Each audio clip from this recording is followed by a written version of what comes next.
তো বন্ধুরা, আগের এপিসোডে আমি বলেছিলাম যে হচ্ছে এই যে ভারত ইন্ডিয়ার যুদ্ধের মধ্যে হচ্ছে চায়নার একটা বড় হাত আছে। তারপরে বলেছিলাম যে শুধু চায়না না, আমেরিকারও একটা বড় হাত আছে, আমেরিকার বড় একটা সহযোগ আছে এই সংগ্রামের পিছনে। তো এইটা কেমন সেটা হচ্ছে আমরা যদি খুব সহজভাবে বলি তাহলে হচ্ছে যে আমেরিকার উদ্দেশ্য কী ছিল। আমেরিকার উদ্দেশ্য ছিল যে যত কোম্পানিগুলো আছে সেই কোম্পানিগুলো তার নিজের দেশে এনে স্থাপন করা। বাট সে জানতো যতদিন ভারত আর চায়না আছে ততদিন পর্যন্ত এই কোম্পানিগুলো তাদের দেশে যাবে না।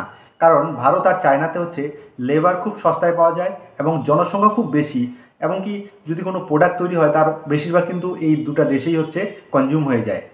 তো এই কারণে কিন্তু আমেরিকায় কোম্পানিগুলো যাবে না, আমেরিকা ভালো করেই জানতো। তো এর জন্য আমেরিকা একটা চাল চালে, নিয়ে আসে ট্যারিফ, মানে ট্যাক্স বাড়িয়ে দেয়। ইন্ডিয়ার উপরও ট্যাক্স বাড়ায়, চায়নার উপরও ট্যাক্স বাড়ায়। যেহেতু চায়না তার একটু ভালো বড় মানে বড় শত্রু, এর জন্য তারপর একটা ম্যাক্সিমাম ট্যাক্স বাড়ায়, ট্যারিফ বাড়িয়ে দেয়। আর ইন্ডিয়ার উপরেও বাড়ায় কিন্তু একটু তুলনামূলক কম। তো এই ট্যারিফ বাড়ানোর ফলে কিন্তু একটা চাপ আসে, মানে কোম্পানিগুলোর উপর চাপ আসে।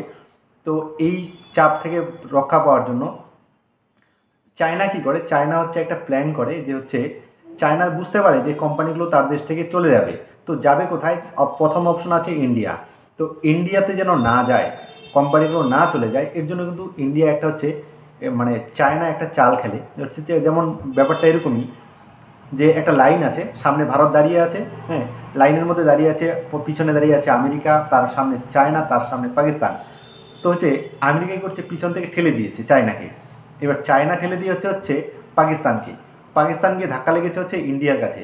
যখন ইন্ডিয়ার সঙ্গে ধাক্কা লেগে যায়, ইন্ডিয়ার দুই গালে দুটা চর মারে দেয় জোরে করছে। চর মারে দেওয়ার পরে এবার পাকিস্তান তো ভাবে যে আমার পিছনে তো চায়না আছে, সে একদম সোজা হয়ে দাঁড়ায়, রেডি রেডি হয়ে যায় ইন্ডিয়ার সঙ্গে মারামারি করার জন্য।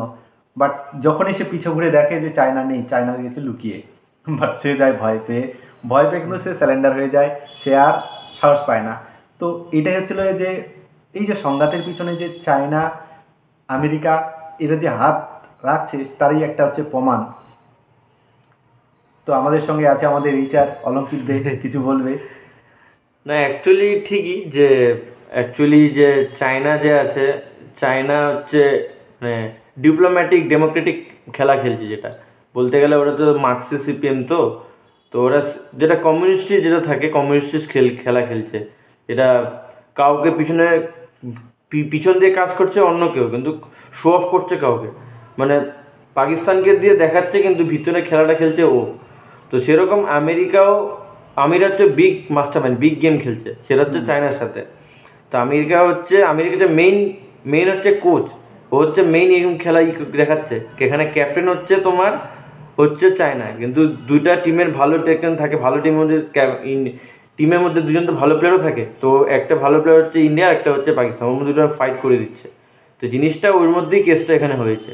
অ্যাকচুয়ালি যেমন চায়নার সাথ আছে, সেরকম আমেরিকাও পিছনে এই জিনিসটার মাস্টারমাইন্ড আছে, দুজনেই মাস্টারমাইন্ড, দুজনেই এর পিছনে ইনক্লুড আছে এই খেলাটার ভিতরে, যে খেলাটা খেলছে। পাকিস্তান যদি আগে থেকে বুঝতে পারতো যে চায়না সরে যাবে পিছন থেকে, তাহলে কিন্তু সে কোনোদিন আগাইতো না। অবভিয়াসলি তখন পাকিস্তানে হিম্মতই থাকতো না যে ইন্ডিয়ার সাথে করার। পাহেলগামের এই জিনিসটা অ্যাটাকে হইতোই না তখন। আর পেহেলগাম অ্যাটাকটা কিন্তু পাকিস্তানকে দিয়ে চায়নাই করিয়েছে।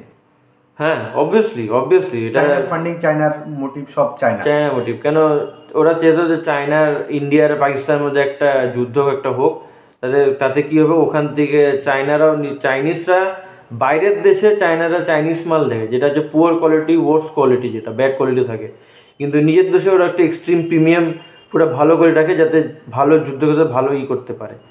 এই জন্য ওখান থেকে ওরা গেম খেলছে যে এখান থেকে এরা অ্যাটাক করবে, এখান থেকে ওরা ফাইট করবে, চায়না ওখান থেকে মিসাইল বা কিছু একটা ওখানেই ছাড়বে, এই একটা প্ল্যানিং ছিল। যাই হোক, ইন্ডিয়াও বুঝে গেছে খুব তাড়াতাড়ি, পাকিস্তানও বুঝে গেছে।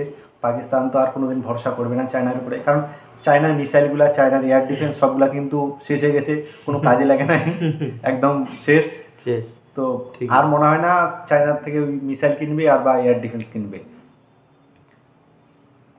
তো যাই হোক, কেমন লাগলো ভিডিওটা? যদি ভালো লাগে অবশ্যই লাইক, শেয়ার, কমেন্ট করে জানাবেন, আর চ্যানেলকে অবশ্যই সাবস্ক্রাইব করে রাখবেন। জয় হিন্দ, জয় ভারত। জয় হিন্দ, জয় ভারত, নমস্কার, জয় মাতা দি।